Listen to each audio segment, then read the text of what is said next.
So today I'm going to be answering some questions that people have asked me in the comments below, some of my recent videos.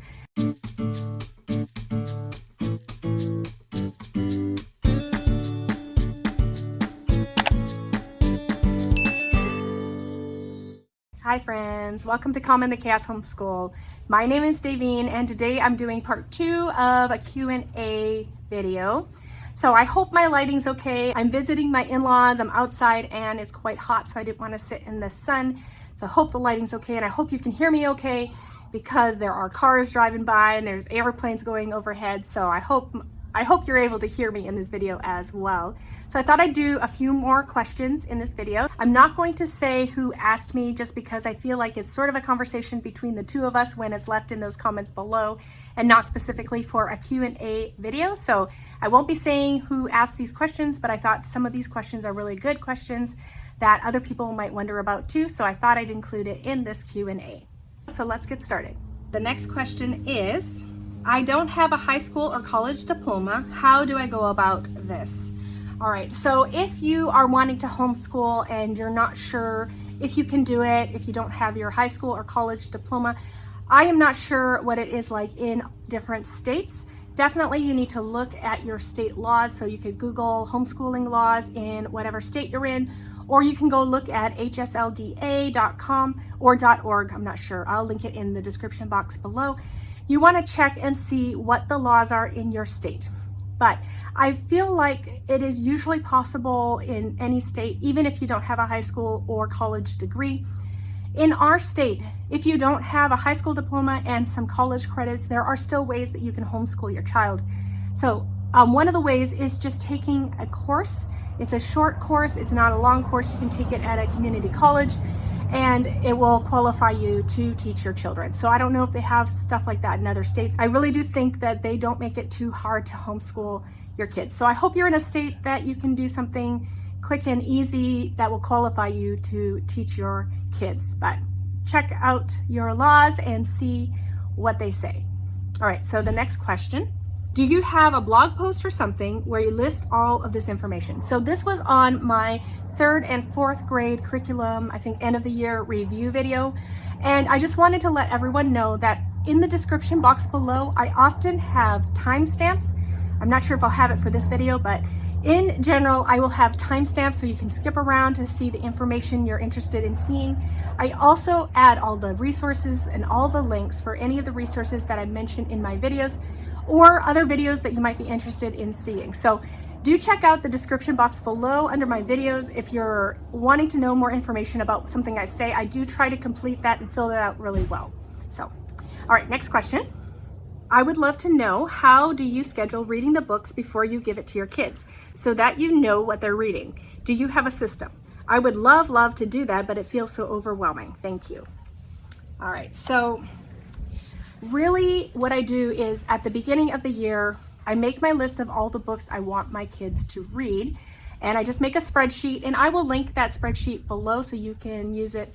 It's really just a checklist, but I'll link it below so you can take a look, and I'll just have my kids' books in there and you'll see what it looks like. So really what I do at the beginning of a year is I just decide which books I want my kids to read, and I just have a page where I have, on one side I have the books that I want them to read, and then I have a place for them to put the date that they started reading it and a place to put the date when they end reading it. And usually I have a certain order I want them to read it in, so they just go through that chart and complete it as they go. So really, even though I'm doing Bookshark this year and I did Sonlight last year, and they generally have schedules for reading, we don't necessarily follow the schedule. I just put them in order, and my kids read 20 to 30 minutes a day, and we're often able to get through all or most of those books. And in fact, sometimes we're ahead. So then I have another shelf of books that they can choose that's more of a free picks, but at their level, that we can just add to our list as we go along that year. So I don't really organize it too much. I just make that list, and then I make some extra options that I just pull off of different book lists, and they just read. So it's not too complicated in my home. I just have my kids reading through that list. All right, next question. Did I miss why y'all didn't stick with Math Mammoth?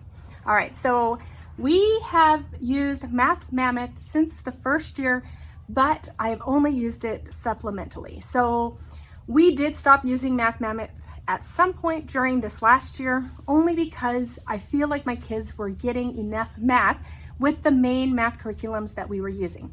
I think Math Mammoth was great for filling in some of those gaps that my kids had coming from public school and just figuring out where they were at. And it was a great supplemental program for us, but I feel like Math Mammoth, it's a really great program. I do recommend Math Mammoth for people who want straightforward, no frills, simple math, but it's also a little advanced, and they do give a lot of practice, and it is a mastery-based system, so you will spend a whole unit on different math concepts, which is great for some kids.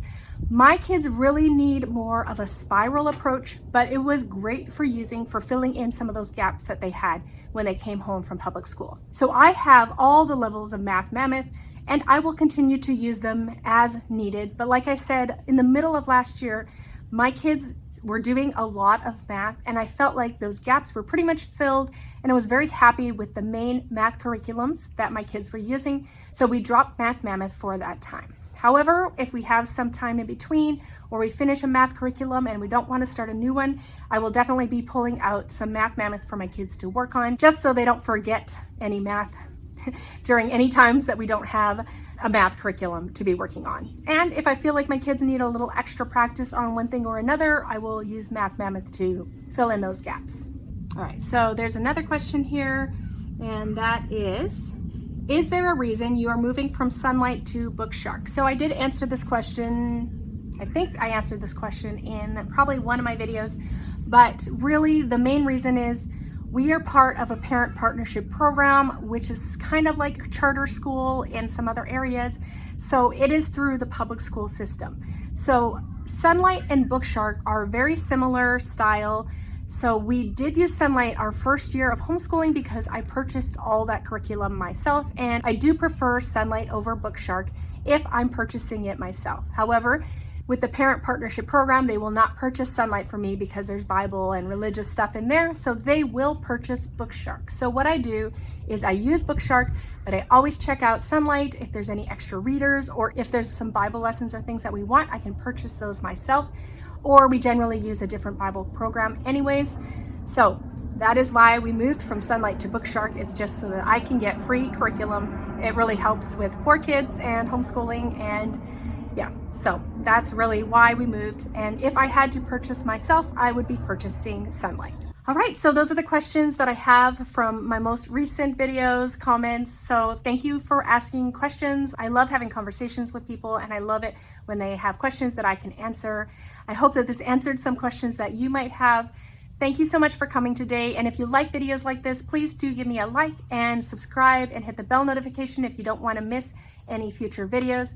I talk a lot about how we homeschool in our literature-based Charlotte Mason inspired homeschool, as well as I love to do curriculum flip-throughs and reviews. So I'd love for you to stick around if that's the sort of content you're interested in seeing. Thanks for coming, and I hope to see you in my next video. Goodbye, everyone.